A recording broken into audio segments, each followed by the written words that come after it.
Türkmenistanyň Gunwatar Balkan welaýatyna Gurban bayramynyň öň ýany ýeri we oňluk şahly mallaryň bahasy gymmatlady. Bu barada Azatlyk radiosynyň habarçysy 5-nji ýylda habar berdi. Habarçylarymyz Balkan welaýatynyň Balkanabad we Türkmenbaş şäherlerine, Gumdag etrabyna goýun geçileriň we iri şahly mallaryň bahalarynyň 2 hesse gymmatlanyny habar berýär. 20 kilogram töwregi et berjek goýun geçiler geçen hepdelerde 1300 manat bolan bolsa, häzir olaryň bahasy 3000 manata çenli ýokurlany. 150 kilogram töwregi agram bolan sygyrlaryň we öküzleriň bahasy geçen hepdelerde 10.000 manatdan bahalanan bolsa, häzir olar 15-17 min manada ýokurlanyp diýip bir Balkanly ýaşaýjy Azatlyk radiosynyň habarçysyna gurrun berdi. Şeýlelikde goýun geçileriň bahasy dollaryň Garabazar bahasy boýunça $70 $140, iri şahly mallaryň bahasy $520 töwreklerinden tas $790-890 çenli ýokurlany. Mal bazarlarda gymmatçylyk Türkmenistana bellenip geçilýän Gurban bayramynyň öň ýanyna gabat gelýär. Soňky 2 ýyl bäri Türkmenistanyň hökümetiň ikrar etmedik pandemiýa serarly çäklendirilen görnüşde bellenip geçilýän Gurban bayramyna musulmanlar mal soýup sadaka berýär. Azatlyk radiosynyň habarçylary ýurdun Gunwatar sebitlerini emele gelen mal gymmatçylygynyň fonuny Gurbanlyk üçin mal soýmagy meýilleşdirýän adamlaryň sanynyň azalýanyny habar berýärler. Gurbanlyk münasibetli mal soýjak adamlar azalyp diýip bir sebit ýaşaýjysy Azatlyk radiosynyň habarçysyna gurrun berdi. Habarçylarymyz ýurdun Gunwatar sebitlerini esasan Balkanyň Serdar etrafyndan Hakyl we Daşoğlu welaýatlarynyň iri we oňluk şahly mallaryň getirilýändigini habar berýärler. Türkmen senamasyna Gurban bayramynyň anyk senesi her ýyl prezidentiň fermany bilen kesiplenýär. Türkmenistanyň ähli edaralaryna, karhanalaryna we guramalaryna Gurban bayramynyň dowamyny 3 gün diňjaly şyglan edilýär. Türkmen halkynyň milli bayramlaryndan bolan Gurban bayramynyň bu ýyl 9-njy ýylda başlamany garaşlýar. Galbertide Türkmenistan Gurban bayramyna gabat berja edilýän haç parzyny ýerine ýetirmek üçin bu ýyl döwlet howandarlygyna Saudi Arabistan paşalygyna öýüdüniň 275 raýatyny berdi. Gurban bayramy haç mewsüminiň 3-nji gününe gabat gelýär. Türkmenistanyň Gunwatar sebitiniň eli ýoky ýaşaýjylary ýurtda dowam edýän ykdysady kynçylyklaryň fonuny Gurban bayramyny özleriniň göwne jaý görnüşde belläp bilmeýänliklerini aýdýarlar. Gurbanlygy mal soýjak adamlaryň sany gitdigiçe azalýar. Adamlaryň maşgala büdjeti sadaka bermäge mümkinçilik bermeýär diýip Balkanly ýaşaýjy Azatlyk radiosynyň habarçysyna gurrun berdi. Habarçymyz bilen gurrundaş bolan türkmenmaşly bir ýaşaýjy öz tanıyan adamlaryň arasyna sanyjy gurply adamyň sadaka bermäge mümkinçiliginiň bardygyny, eli ýoky tanışlarynyň arasyna sadaka berjek hojalyklaryň tas ýokdugyny gurrun berdi. Türkmenistan 2016-njy ýyldan bäri agyr ykdysady kynçylyklary başdan geçirýär. Türkmen hökümeti ýurtda dowam edýän ykdysady kynçylyklary açaçan boýnalmaýar. Ykdysady kynçylyklaryň arasyna yerli pul epesli hümmetlenip ýurtda valyutanyň hakyky bahasy resmi kurs bilen deňeşdirilene ençemesi gymmatlygyna galýar. Bu bolsa bazar bahalaryna täsir edýär. Türkmenistanyň Merkezi Banky dollaryň resmi alış-salyş bahasyny 2015-nji ýylyň ýanwaryndan bäri 3,5 manatlygyna saklap gelýär.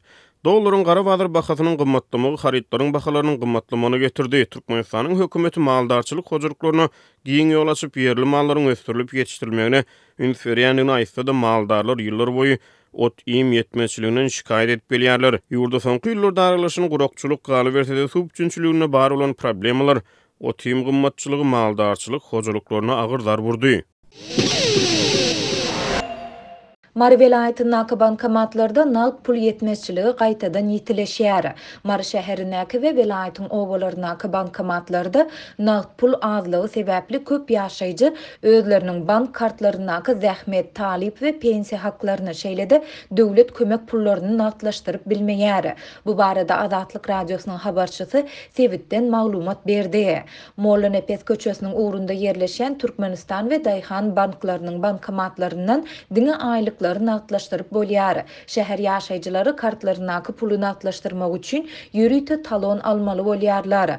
Talony almak üçin hem nowata durmaly. Talonda bellenen senede aýlygyny naqdlaşdyryp bilmeseň, onda täzeden ýene talon almaly. Öňkü alan talonyň köýýär diýip efirde adynyň tutulmazlygyny soran şäher ýaşaýjysy 28-nji iýunda gurrun berdi. Habarçymyzyň maglumatyna görä bankomatlaryň öňünde 20 adamdan köp adamyň durmagyna ruhsat berilmeýär. Bankomatlara gözewçilik edýän ýürüýte polisiýa işgärleri adamlaryň ellerindäki talonlary we pasportlary barlap, olary bankomatyň ýerleşýän ýerine geçirýärler.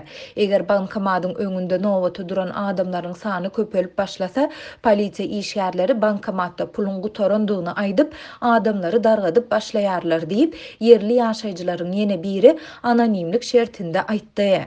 Howanyň temperaturasy 45 gradusdan aşýan şu günlerde aýlyk ýa-da pensiýa haklaryny, döwlet kömek pullaryny naklaşdyrmagy barýanlaryň arasynda saglygy yaramazlaşýan adamlara hem köp duş gelse bolýar. Şu günler kılgın hova sag adam hem köseýär. Käbir pensionerler pensiýalaryny nagdlaşdyrmak üçin bir näçe sagat yssyda garaşmaly bolýar. Saglygy yaramazlaşýan garrylar alan pensiýa haklaryny där dermany sarp edýärler. Saglygy yaramazlaşyp keselhana ýerleşdirilýän adamlar hem bar.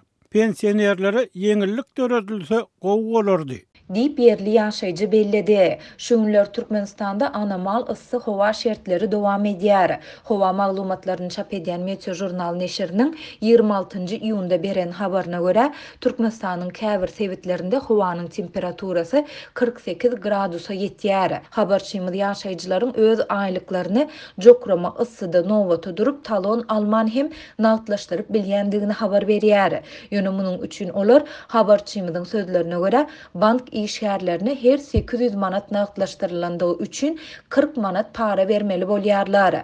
Bankomatlara gödäwçilik edýän polisiýa işgärleri hem ilatyň kartlaryna puly nagtlaşdyryp berip bir kanun gadanç edýärler. Olar her kartdan pul çeken üçin 50 manat para alýarlar. Para berseň owa ýaşaýjysy bolsaň-da şäher banklarynyň pul nagtlaşdyryp bolýar diýip marly owa ýaşaýjylarynyň biri anonimlik şertinde gurrun berdi.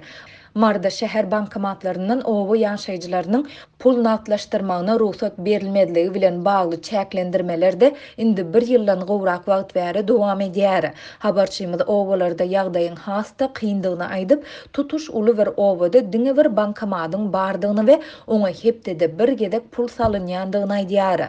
Owa ýaşaýjylary bank kartlaryna pullaryny nagtlaşdyrmak üçin daňdan salkynda saat 5-de nowata durup başlaýarlar. Ýerden saat 10-dan soň pul berilip başlanýar. Howa gaty ıssy, adamlar gaty kösenýär. Käbir hepdelerde bankomatlara pul düýbünden salynmaýar.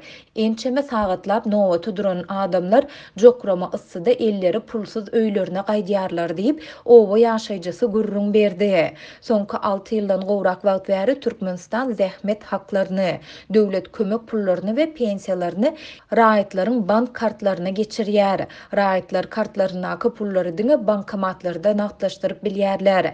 Häkimetler munyň sanly maliýe ulgamlaryny ilatyň durmuşyna ornaşdyrmak maksady bilen amal edilýändigini aýdýarlar. Şeýle-de döwlet medeniýeti söwda nokatlarynda hem tölek terminallaryny ornaşdyrmak işleriniň üstünlikli alınıp barilýandygyny öňe sürýär. Ýöne adatlyň habarçylary söwda nokatlarynda tölek terminallarynyň kadaly işlemeýändigi bilen birlikde hususiýetçileriň käbir haritler üçin tölegi diňe nagt görnüşinde kabul edýändiklerini belliýärler. Hususy dukanlarda we dermanhanalarda kartdan söwda edeninde 8-10 göterim tutum hem alınıp galynýar. Bu bolsa aýlyk hakyň esassız kemelmegine eltýär diýip marly ýaşaýjy sözüni jemledi.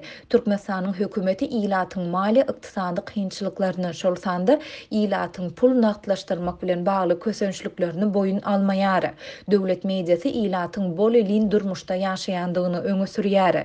Ýöne raýatlaryň bankomat kösençliklerini agzamaýar. Balkan vilayetinde deňiz kenarlarynda yerli ilata suwa düşmek gadagan edilýär. Azatlyk radiosynyň Türkmenistanyň Günbatar sebitindäki habarçylary hem çeşmeleri diňe awaza syýahatçylyk zolawynda deňizde suwa düşmäge ruhsat berilýändigini, hadar deňiziň beýleki kenar ýakalarynda ilatyň suwa düşmeginiň gadagan edilýändigini hem bu gadagançylygyň gijelerine belli bir derejede bozulýandygyny habar berýärler. Habarçylaryň sözlerine görä gyanlygynyň we hadaryň ýaşaýjylary deňizde suwa düşmek gadaganlygy bilen ýüzübet bolýarlar. Yerli ýaşaýjylar we din jalmak üçin baranlar gündiz deňizde ýüzüp bilmeýärler. Gecelerine gadagançylyk belli bir derejede gowşaýar, hususan da bu gadagançylykdan para berip geçip bolýar. Issy howada suwa düşmek gadagançylygy ilata köp oňoýsuzlyklary döredýär. Şeýle-de yerli ilaty seýrek girdeji çeşmesinden mahrum edýär. Ýanynda we hazarda onurça hususy mihman öýleriň biznesi çökdi. 3 ýyllap maýa ýatyrylan kiçik mihmanhanalar çadyr şekilli öýjagazlar durup tozdy. dip Azatlygyň vilayetdäki habarçy taýtdy. Bu aralykda deňizde sowa düşmek gadagançylygy Türkmenbaşy şäherine hem degişli. Bu günler her ýerde deňize 30 metr galanda geçmek gadagan diýilen duýduruşlar ýazylan. Deňize goloýlan adamlara 100 manat jerime töletdirýärler. Dip habarçy edýär. Habarçy bir gadagançylyga garamazdan kenar ýakalarynda balyk tutýan balykçylaryň käte duş gelýänligini belleýär. Gararsız neşir Türkmen News Hazar we Garaboğaz şäherlerinde sowa düşmek gadagançylygy barada habar berýär we soň günlerde gözegçiligiň hazam güýçlendirilenligini, indi adamlaryň diňe bir sowa düşmek däl, eýsem kenar ýaky ýerlerde gedelen çedip hem bilmeýänligini habar berýär.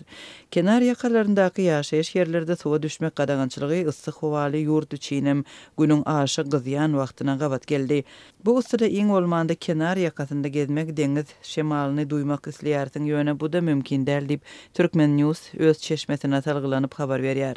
Gararsız neşir sowa düşmek gadagançylygy sebäpli sosial nägileligiň döreýänligini belleýär.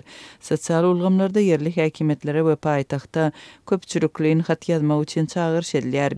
Balkan vilayetinde yerleşýän ýurdun esasy syýasatçylyk zowlagy bolan awazada diň jalmak bolsa hemme el ýeterli däl. Türkmen News neşiriniň habaryna görä, Balkan vilayetiniň ýaşaýjylary awaza barmak üçin yerli ýaşaýyş ruhsatyny, pasportlaryny we COVID-19-a garşy vaksina şahadatnamasyny görkezip, iki sany polisiýa barlyg nokodundan geçmeli bolýarlar. Beýleki sebetleriň ýaşaýjylary bolsa, awaza barmak üçin migrasiýa gullugundan da ruhsady we diň jalyş putyowkasyny görkezmeli bolýarlar. Bir günüň azatlygyň çeşmeleri diň jalyş dowlagyna girmegiň çäklendirilenligini we awaza bilen ýanaşyk yerleşýän Türkmenbaşy şäherinde howpsuzlyk çäreleriniň güýçlendirilenligini habar berdiler. Çeşmeňiň habaryna görä, ýaşaýjylar üçin dörän oňoýsuzlyk prezidentiň garyndaşlarynyň sebeti barmagy bilen bagly bolupdyr. Prezidentiň dogan garyndaşlary awada geldi. Türkmenbaşy şäheriniň käbir köçeleri, bazarlary we sowda merkezleri günde adından 3 gezek ýapylýar. Şonda bu köçelere, bazarlara we sowda merkezlerine ýöneki adamlar goý berilmeýär diýip çeşmämiz aýtdy. Mundan başga da sebetde transport kynçylyklary hasam ýetileşipdir. Awazada diň jalyp öz ýaşaýan vilayetlerine dolanmak isleýän türkmenistanlylaryň yüzlerçesi uçar we otly biletlerini tapyp bilmedi. Bu ýagdaýlar barada Azatlygyň habarçylary Balkan vilayetinden habar berdiler. Hazar ýakasyndaky ýaşaýyş ýerleri diýilatyň deňizde sowa düşmeginiň gadagan edilmeginiň we Türkmenbaşydaky çäklendirmeleriň sebäpleri barada resmi taýdan düşündürüş bolmady.